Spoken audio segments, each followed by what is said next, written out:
শ্রেয়া, তুমি রোজ রোজ এত দেরি করে স্কুলে আসো কেন? তোমার সব স্যার ম্যাডামরা তোমার নামে কমপ্লেন করছে, আর সব সময় ক্লাসের বাইরে তুমি দাঁড়িয়ে থাকো। দেরি করে আসার কারণটা কি? মার শরীরটা খুব খারাপ থাকে, তাই স্কুলে আসতে দেরি হয়ে যায়। তুমি জানো, আমি যখন ছোট ছিলাম তখন আমিও আমার স্যার ম্যাডামদের এরকম বাহানা দিতাম। ছাড়ো, আমি তোমাকে এইবার ক্ষমা করে দিচ্ছি, কিন্তু এরপর নেক্সট টাইম যদি তোমার এরকম কোনো কমপ্লেন আসে তাহলে কিন্তু আমি তোমাকে একদম ক্ষমা করব না। তোমাকে এর জন্য শাস্তিও দেওয়া হবে। Okay madam. তুমি আজকেও আবার দেরি করে স্কুলে এসেছো? তোমার স্যার ম্যাডামদের ডিস্টার্ব করে রেখেছো তো তুমি? সরি ম্যাম, মায়ের শরীরটা খুব খারাপ। আবার নতুন বাহানা বানাতে শুরু করবে তুমি। তোমার সব বাহানা শোনা হয়ে গেছে, আর এখানে কোনো নতুন বাহানা চলবে না। সকালে ঘুম থেকে উঠতে লেট করো বলে তুমি স্কুলে আসতে দেরি করো? জীবনে কিছু হতে চাও না হতে চাও না তুমি? হ্যাঁ ম্যাম। স্কুলে টাইমে আসতে হয়, তার জন্য। চলো, হাত সামনে করো। আমি তোমাকে আগেই বলেছিলাম তুমি কাল থেকে লেট করে আসলে শাস্তি পাবে। হাত সামনে করো।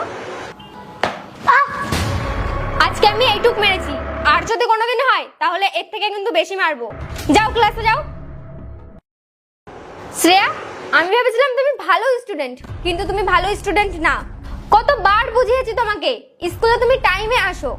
সব টিচারদের কথা ছাড়ো, তুমি তো তোমার প্রিন্সিপালের কথাও শুনছো না। মায়ের শরীরটা খুব খারাপ। চলো, হাত সামনে করো।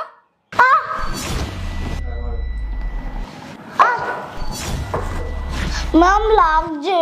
কষ্ট হচ্ছে তোমার? টাইমে আসতে হয় স্কুলে। শুনে রাখো আমার কথা, লাস্ট ওয়ার্নিং দিচ্ছি তোমাকে। কাল থেকে যদি লেট করে আসো তোমাকে বকবো না, মারবো না। তোমার টিসি তোমার গার্জিয়ানের কাছে দিয়ে দেবো। তারপর ঘরে বসে থাকবে। তারপর তোমার এই সব বাহানা তোমার মা বাবাকে শোনাবে। তোমার জন্য স্কুলে সব টিচারদের প্রবলেম হচ্ছে, আর এটা আমি একদম সহ্য করব না। ম্যাম প্লিজ এরকম করবেন না। আমায় প্লিজ বলে লাভ নেই। তুমি তোমার সময় নষ্ট করছো, আর সাথে টিচারদেরও।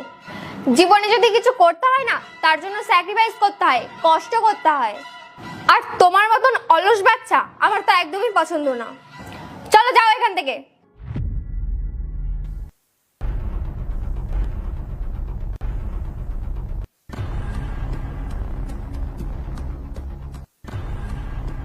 আজ তুই আবার দেরি করে এসেছিস? তোর মা রোজ রোজ ছুটি করছে, এত কাজ পড়ে আছে, তোরা কি নাটক করছিস? কত কাজ পড়ে আছে, তোকে দিয়ে এত কাজ হবে না। হ্যাঁ দিদি, আমি সব কাজ করে দেবো। মায়ের শরীরটা খুব খারাপ। মায়ের শরীরটা ভালো হতে টাইম লাগবে। যতদিন না মা আসে ততদিন আমি সব কাজ করে দেবো। হ্যাঁ চল, ঠিক আছে, তাড়াতাড়ি চল, এখন অনেক কাজ পড়ে আছে। হ্যাঁ চল, সবার আগে গাড়িটা পরিষ্কার কর, তারপর বাসনগুলো আছে সেগুলো পরিষ্কার করবি।